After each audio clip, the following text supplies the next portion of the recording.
My brother stole credit for $14,000 I sent to save the family farm for 3 years. But when I confronted him with bank receipts at Christmas, my parents called me a liar and kicked me out. It took 6 months for them to discover he'd been deceiving them all along. I'm 32 years old. I work as a lawyer in Chicago. And I need to tell this story because what happened a few months ago with my family basically destroyed everything I thought I knew about them. Or about how they really saw me. I guess I should start at the beginning, when I left the family farm back in Illinois to go study law. I don't remember much about those first years in the city. Honestly, I was too busy trying to survive between classes and part-time jobs. But what I do remember perfectly is when my mom called me 3 years ago. I think it was November of '76. Crying because the farm was in serious trouble and they didn't know how they were going to pay the debts. My dad had had to take out loans for new equipment, and the harvests hadn't been good that year, and basically, they were on the verge of losing everything. The thing is that by then I was already established in Chicago, working at a decent law firm, earning well, living in a small but comfortable apartment, the typical city life that my parents never really understood. My older brother Benjamin had stayed on the farm, as was always the plan according to my parents, because he was the man and the oldest and all those old-fashioned ideas they had. I was the girl, the one who was supposed to marry someone from town and stay close. But I decided to leave and study, and they never really liked that much. My mom always threw it in my face in subtle ways, like, "Oh, Sarah, if you had stayed, you'd be closer to the family." Or, "Your brother does value what we built here." Little comments like that get into your head over the years. You know what I mean? So when she called me crying, I felt this thing in my chest. I don't know, like guilt mixed with obligation, and I told her I was going to help. I started sending them money every month. It wasn't a little. We're talking about $300 or $400 monthly, which back then was quite a bit. And for me, it meant living tighter, without luxuries, always cooking at home, not going out as much with friends, that kind of thing. But they were my parents. It was the farm where I grew up, and Benjamin was there working hard according to what they told me, so I felt it was the right thing to do. What I didn't know, and this is what kills me to this day, is that Benjamin was taking that money I deposited in the town bank account and making it look like it was his contribution. Like he was saving the farm with his own effort. And for almost 3 years, I made those deposits religiously. I'd go to the bank in Chicago, fill out the forms, send the money to the farm account, and every time I talked to my parents, they'd say things like, "Your brother is doing an incredible job. We don't know what we'd do without Benjamin.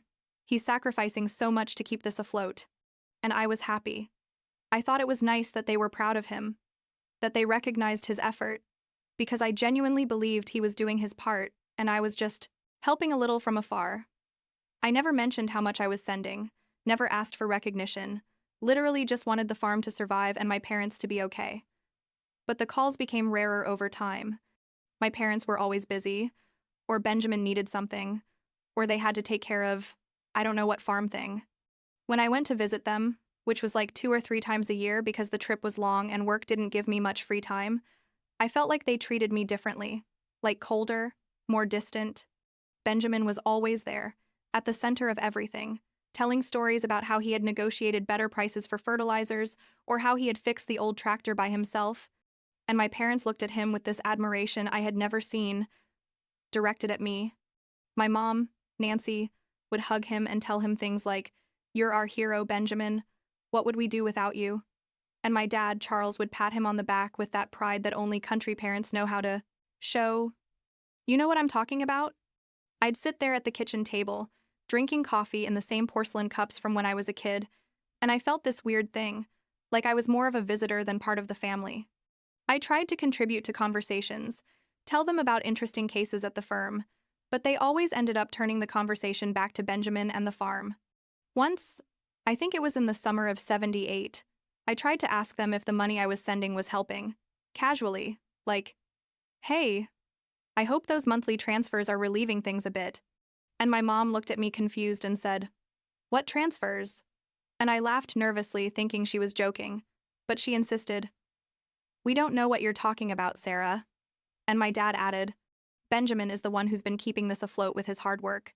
I stayed quiet because I thought maybe I was misinterpreting something, that maybe my parents didn't check the bank statements or didn't know specifically where the money came from. they just knew there was more money coming in and assumed it was from Benjamin's work. I tried to convince myself it was an innocent misunderstanding, that Benjamin had probably forgotten to mention to them that I was helping, or that my parents had simply forgotten because they're older. My mom was like 58 then, and my dad 62. And sometimes older people get confused with these things, right? But things got worse. Every visit was the same movie.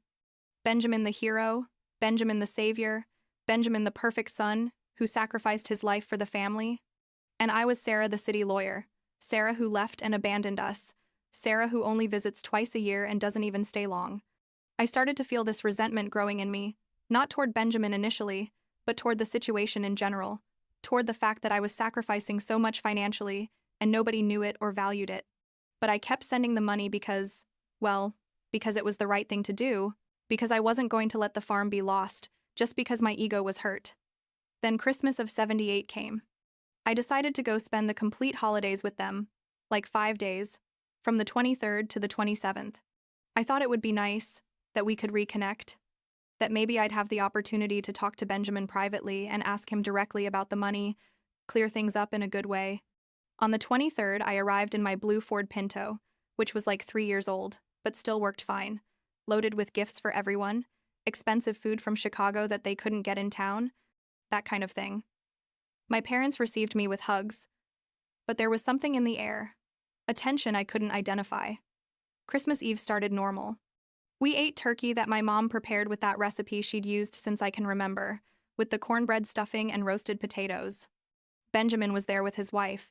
He'd gotten married like a year before to a girl from town, Linda or Laura. I don't remember the name well now, and we all seemed to be having a good time.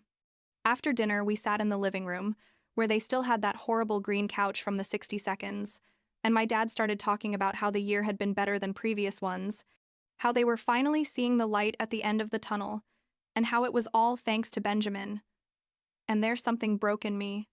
I don't know if it was the wine he'd had like 2 glasses, which for me is a lot because I almost never drink, or if it was the accumulation of 3 years of frustration. But suddenly I heard myself saying, well, Benjamin hasn't done everything alone. I've been helping too. The silence that followed was so heavy you could cut it with a knife, literally. Benjamin looked at me with wide eyes, like panic, and my parents looked at me confused. My mom asked, "What are you talking about, Sarah?" And I, feeling already committed to the topic, explained, "I've been sending money monthly for the last 3 years, like $300 or $400 each month, to the farm bank account." What happened next was like a nightmare. Benjamin immediately denied everything, said I was confused, that he'd never received money from me, that I was making things up to get attention. My parents, and this is what hurt me most, believed him instantly. My dad said, "Sarah, I don't know what game you're playing, but it's not funny." And my mom added, "You've always had a tendency to exaggerate things since you were a kid." I tried to explain to them that I had all the receipts, all the deposit confirmations in my apartment in Chicago. But Benjamin kept denying and saying I was jealous of the attention he received, that I'd always been like that, competitive and needy for validation. I stood up from that horrible green couch feeling like I'd been slapped. I told them I was going to bring them proof, that I was going to demonstrate I was telling the truth. But my dad raised his hand and said, "That's enough, Sarah. We're not going to ruin Christmas with your stories." And I just stood there, standing in the middle of my childhood living room, watching my parents defend my brother who was stealing credit for my money. And I couldn't believe it. I simply couldn't process that this was really happening. Benjamin's wife was quiet in a corner, looking at the floor, and I wondered to this day if she knew something but was afraid to say. I went to my old room that night, the one that still had some of my high school posters stuck on the walls, and I didn't sleep at all. I just stayed there staring at the ceiling, thinking about the last 3 years of sacrifices, about all the times I'd eaten noodles with butter to save money, about all the outings with friends I'd declined because I needed to send that money home, and feeling so stupid, so incredibly stupid for having trusted that my family would value or at least recognize what I'd done on Christmas morning. Like at 6 in the morning when it was still dark outside, I packed my things. I went down the stairs trying not to make noise, but my mom was already in the kitchen making coffee. She saw me with my suitcase and asked, "Where are you going?" And I told her, "I'm going to Chicago to get the receipts. I'll be back this afternoon with proof. She sighed and said, Sarah, please, don't do this. Just let it go. And that phrase, let it go, made me feel like I was the one causing problems. Like asking for recognition for helping my own family was something irrational or selfish. I drove back to Chicago that Christmas morning, almost 5 hours on the road with barely any traffic because it was a holiday, crying half the way because I felt so alone, so betrayed, so invisible to the people who are supposed to know me better than anyone. I arrived at my apartment, which was freezing because I'd turned off the heat before leaving, and started looking for all the bank receipts.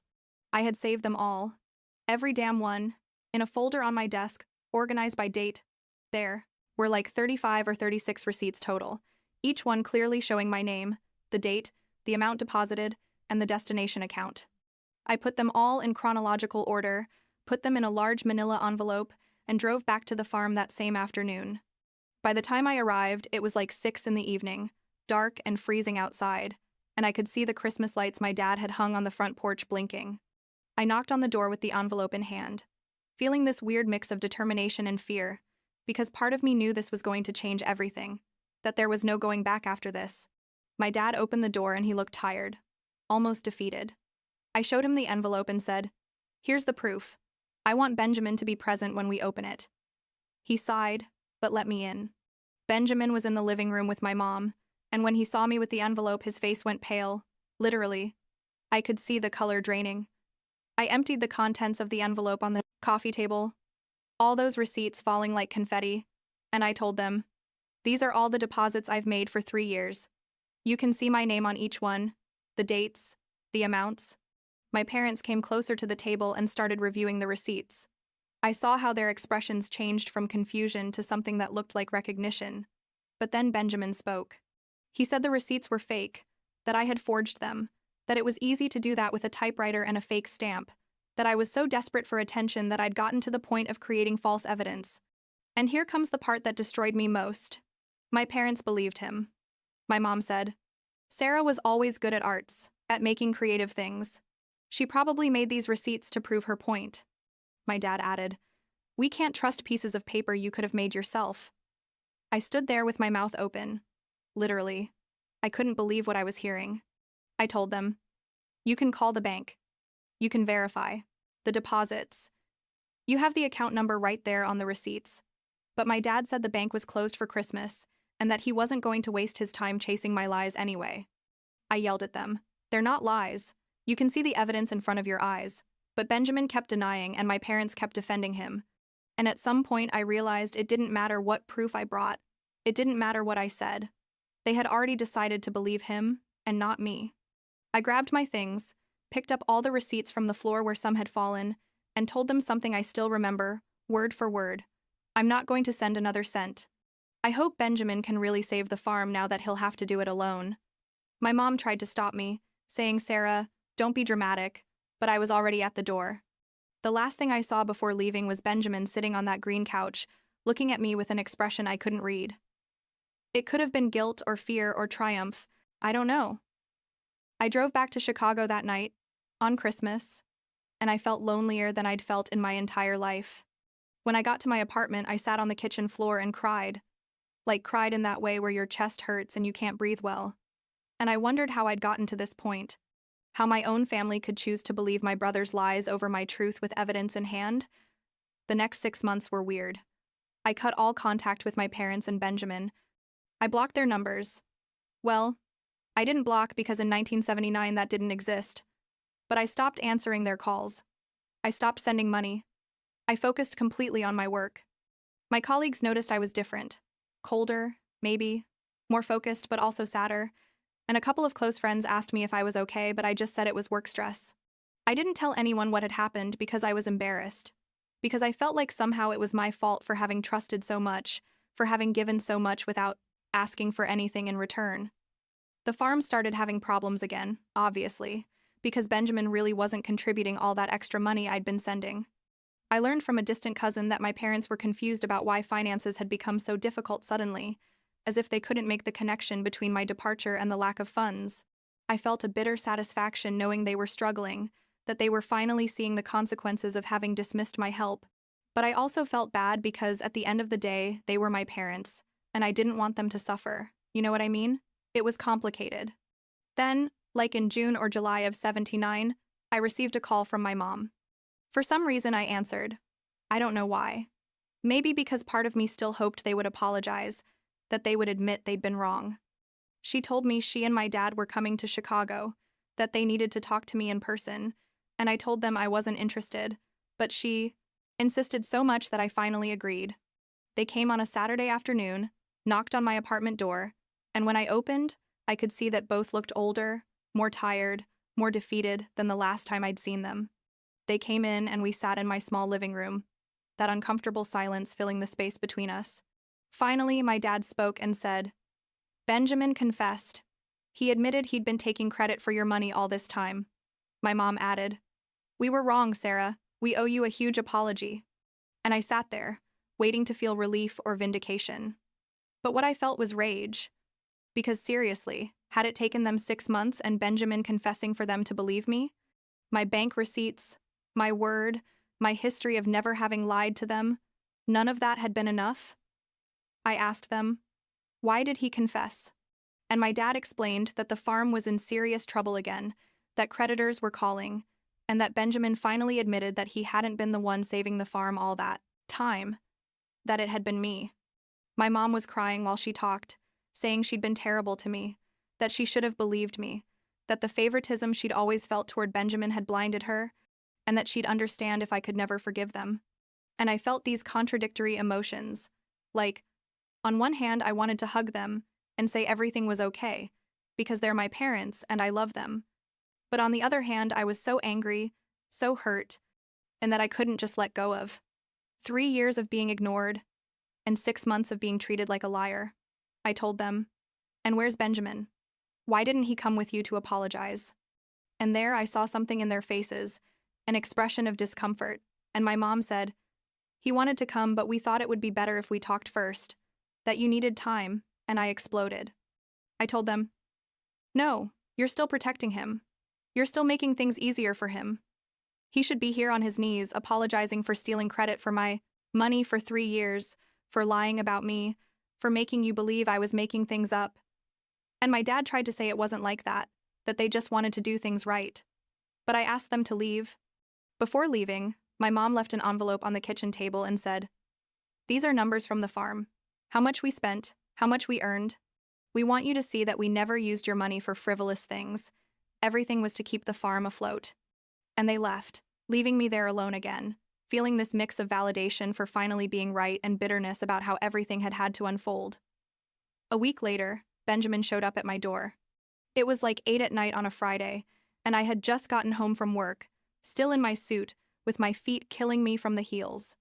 He knocked on the door, and when I opened, I saw him standing there, with red eyes like he'd been crying or hadn't slept in days, and before I could say anything, he started talking. He said, Sarah, I'm sorry. I'm so sorry. I was a coward and a liar, and I treated you horribly. And he started crying, like really crying, not fake tears. And for a moment, I didn't know what to do. I let him in because I wasn't going to have this conversation in the hallway where my neighbors could hear. We sat down and he told me everything, how it had started as a small lie, saying he had contributed some extra money when really it had been mine, and how that lie had grown to the point where he didn't know how to get out of it without admitting he'd been lying the whole time. He told me he was jealous of me, of my life in the city, of my education, of my independence, and that taking credit for my money had given him a sense of importance he'd never felt. He admitted he'd been selfish, cruel, and that he understood if I could never forgive him. And the thing is that, seeing him there crying on my couch, I still felt anger, but I also felt pity. Not pity in the sense that I was going to let him get away with it, but pity that he'd been so insecure, so needy for validation from our parents, that he'd destroyed our relationship for that. I told him I didn't forgive him. Not yet. That it was going to take time, but that I appreciated that he'd finally had the courage to come alone and admit the truth.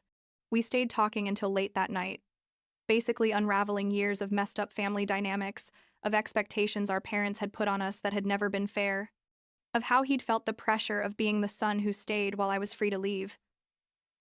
My parents and I talk occasionally now, but not like before. It probably won't ever be like before if I'm honest. They finally admitted they'd always favored Benjamin, that they'd projected their own traditional expectations onto us, and that had been unfair. My dad apologized for not believing me, for accusing me of creating false evidence, and my mom admitted that her favoritism toward Benjamin had blinded her to the truth. They stopped protecting him from the consequences of his actions, which was a big change, and started treating me with more respect, recognizing my contributions, not just financial, but also the sacrifice I'd made by choosing a different life. Benjamin and I are working on rebuilding something.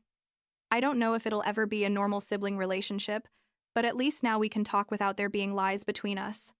He's in therapy now, trying to work on his self-esteem issues and his need for external validation, which I think is important. The farm is still operating, but on a smaller scale. They had to sell part of the land to pay debts, and Benjamin is working a second job in town to really contribute this time. I went back to sending money occasionally, not large amounts or regularly, but when I know there's a real emergency or something specific they need. The difference now is that my parents recognize where it comes from. They thank me directly, and they don't allow Benjamin to take credit for anything that isn't his. It's weird how something as simple as recognition can change the dynamics so much, you know? Last week, my mom called to tell me they'd had a good harvest, the best in years, and she thanked me for having kept faith in the farm even when they hadn't kept faith in me. It was a nice moment, I guess, although I still feel that dull pain in my chest when I think about those 6 months where they treated me like a liar, about that Christmas where I had to drive back to Chicago alone crying, about all those years sending money that was never recognized. Those things don't disappear just because someone apologizes. They stay with you somehow. They change how you see people even when you forgive them. I don't know if this has any clear moral or lesson. Sometimes family disappoints you in ways you never imagined possible. Sometimes the people who are supposed to know you best are the first to doubt you. And sometimes forgiveness doesn't mean forgetting or going back to how it was before. It just means deciding to move forward with a new version of the relationship, one built on truth instead of illusions. I'm still figuring out what that means for me, what kind of relationship I want or can have with my family now. But at least I'm not sending money in secret anymore. At least I'm not invisible anymore. And I guess that's a start.